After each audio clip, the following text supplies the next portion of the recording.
अस्सलामुअलैकुम। मेरा नाम हफीज़ हैदर है और मैं क्लिनिकल साइकोलॉजिस्ट हूँ। आज मैं आप लोगों के साथ फिक्टिशियस डिसऑर्डर के बारे में कुछ इन्फॉर्मेशन शेयर करना चाहता हूँ। बेसिकली फिक्टिशियस डिसऑर्डर जो है ये somatic symptom and other related disorder की कैटेगरी में से एक है।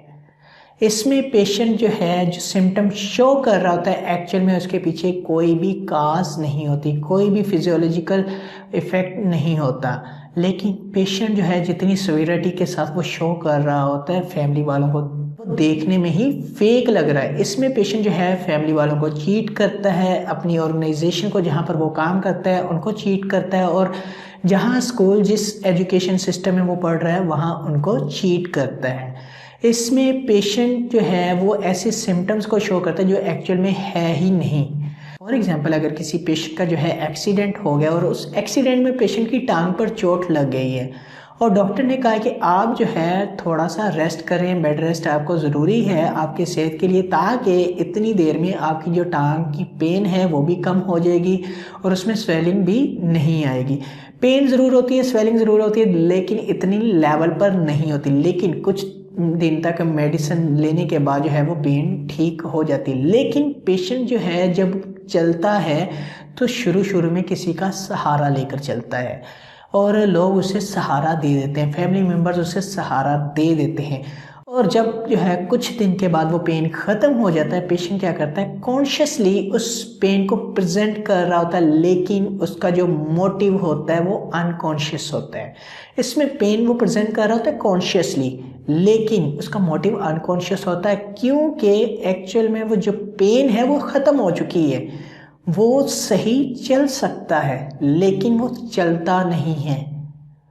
क्यों नहीं चलता, किस लिए नहीं चलता? जब उसकी केस हिस्ट्री ली जाती है तो फिर वहाँ पर जाकर स्ट्रेसेस को आइडेंटिफाई करके उनके ऊपर वर्क किया जाता है। तो इस तरह के पेशेंट जो हैं जब शुरू में चलेंगे तो लोग इसे सहारा देंगे, फैमिली मेम्बर वाले सहारा देंगे, और फिर जो है वो खुद एक टांग पर चलना शुरू कर देगा। और इवन एक स्टेज ऐसी आएगी कि वो बैसाखी की मदद से चलना शुरू कर देगा, और फिर एक स्टेज ऐसी आएगी कि वो चलना ही बंद कर देगा। तो इसमें पेशेंट जो है फेकफुली अपने सिम्टम्स को जो है प्रेजेंट कर रहा होता है और देखने वालों को भी ये जो चीज़ें हैं नज़र आ रही होती हैं, लेकिन इसके पीछे एक्चुअल में कोई भी फिजियोलॉजिकल काज नहीं होती।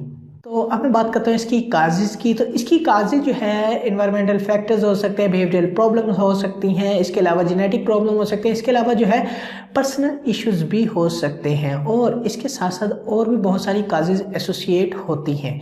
तो इसके ट्रीटमेंट के लिए जो है साइकोलॉजिस्ट और साइकेट्रिस्ट और जनरल मेडिकल स्पेशलिस्ट तीनों ही मिलकर एट अ टाइम जो है वर्क कर रहे होते हैं, क्योंकि इस तरह के पेशेंट जो हैं इनके अंदर इंसाइट बिल्ड करना बहुत मुश्किल टास्क होता है। साइकेट्रिस्ट मेडिकेशन प्रिस्क्राइब करता है, जबकि जनरल मेडिकल स्पेशलिस्ट जो है जर्नल पेन्स की जो है मेडिकेशन इन्हें प्रिस्क्राइब कर, और इसके साथ साथ साइकोलॉजिस्ट सबसे पहले फैमिली काउंसलिंग करता है, उसके बाद पेशेंट के अंदर इंसाइट बिल्ड करता है, और इसके साथ साथ जो है थेरेप्यूटिक प्रोसीजर को यूज़ करते हुए डिफरेंट स्ट्रेसेस को आइडेंटिफाई करते हैं। और जब वो आइडेंटिफाई हो जाते हैं और डिफरेंट स्ट्रेटजीज को यूज़ करके उनको रिजॉल्व करने की कोशिश करते हैं, ताकि पेशेंट जो है अपनी लाइफ में दोबारा से नॉर्मल ज़िंदगी गुजार सके। उम्मीद करता हूँ आप लोगों से कि आप लोगों को मेरी ये वीडियो अच्छी लगी होगी। अगर अच्छी लगी है तो काइंडली लाइक कीजिएगा, शेयर कीजिएगा और सब्सक्राइब ज़रूर कीजिएगा। और अगर कोई भी किसी भी किस्म का क्वेश्चन है तो आप नीचे कमेंट बॉक्स में लिख सकते हैं। ओके, अल्लाह हाफिज़, अल्लाह ने के बान।